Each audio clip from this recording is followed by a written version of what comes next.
Hey, welcome to the new episode of The Probe, where we highlight prospects in this year's draft, seeing if they would be a good fit for the Wizards.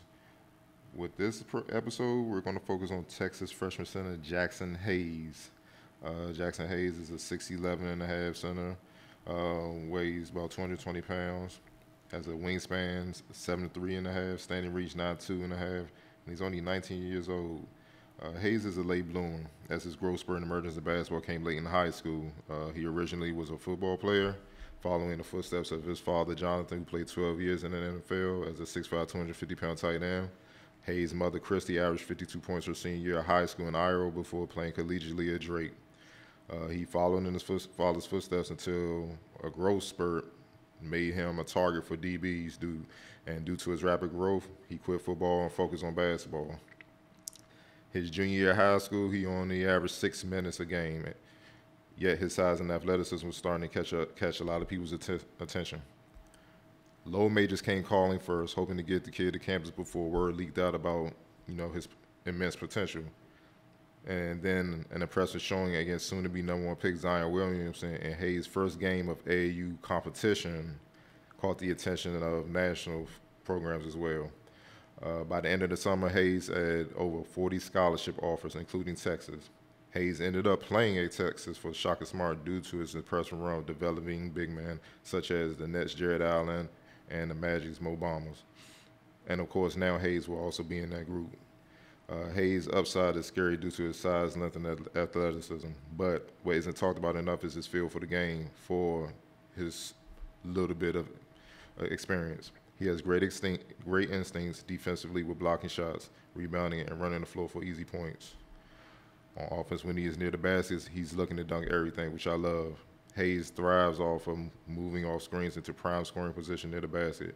This shows he has an IQ where he understands where he is skill-wise and tries to maximize his opportunities while not playing outside himself. That's a skill in itself these days. Another underrated aspect of his game is the motor. He has nonstop energy and hustles throughout the game. Washington, at times with the exception of Thomas Bryant, who motor is never off, came out flat and needed a quarter or two to get going. Energy is contagious, and Hayes will certainly help Washington in that area to go along with his rim protection, rebounding, pick and roll, defense, and finishing ability inside. Concerns are obviously his limited skill set, especially facing the basket. In the current era, he will have to be able to shoot from the outside, be able to score, and make plays off the bounce. He also doesn't have much playing experience, as I said prior, as his peers, which also should be a concern. Little things like reading double teams and making the correct passes instead of just throwing any pass out of the post and missing a potential scorer opportunity late in the shot. While defensively Hayes excels, he does get undisciplined and picks up bad fouls at times. However, he would need to be aware that at the next level where players are masters at baiting players and refs into fouls. He's a little on the light side at 220 pounds. However, I'm not too concerned with this. His pops was 250 pounds at 6'5", so I know he would be able to add strength with no problem. Also, he came up in a football environment. I don't think anything on the basketball court will bother him physically too much. With that said, let's take a look at Hayes. Oklahoma State 6'10" forward Euro One fakes a handoff that fools Hayes for a second as Hayes slides over to 6'9" forward Maurice Kalou. Hayes recovers and hustles back to the basket for a vicious block on One's dunk attempt, sending a hell of a message. This time with One's setting a screen, Hayes switches on 6'4" guard Isaac Likele. Hayes stays with Likele as he attempts to drive to the basket, and Hayes keeps his arms extended, forcing an air ball. You can see his length and his agility and quickness, moving his feet on the perimeter guarding point guards, is ideal for the NBA level. Likele once again drives to the lane, this time where Hayes comes from the other side of the lane to block the shot into the stands. His shot blocking instincts is elite, especially for someone who has so very little basketball experience. He just gets it and understands and times shots well, and I have no doubt he would be among the league leaders in blocks if he's healthy at the next level. Texas guard Kerwin Roach gets the ball at the top of the key. Roach gets free off center Ozakowski screen. Oklahoma State 6'8" forward Duncan DeMuth steps up to stop Roach, and Roach lobs it to Hayes for the dunk. Watch as Hayes goes up from a standstill, a step inside the lane, catches the lob, and dunks it home all in one motion. The lane is 12 feet wide. Think about how high he had to jump and how much length was needed to complete the play. Hayes' 34.5-inch vertical and 7'3.5" wingspan was put to great use on this play. After setting a screen for point guard Matt Coleman, Hayes pops out on the perimeter.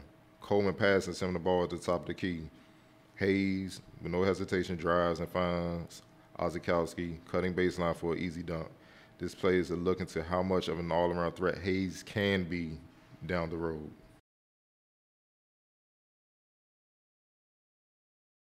Here, Hayes posts up Cam McGriff. Hayes shows enough strength to hold his position on the block and takes his time to dribble into a comfortable spot before elevating for a jump hook over his left shoulder. The tools are there for Hayes to also become a reliable post scorer.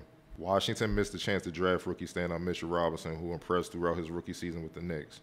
This is the Wizards' chance to potentially right their wrong. Hayes can fill immediate needs in the front court with Washington right away, especially with Dwight Howard's injury history and so many front court players being free agents. Adding Scott Brooks' relentless approach to player development, and you can see that Hayes is a very good fit for this organization. Just a matter if he would still be on the board.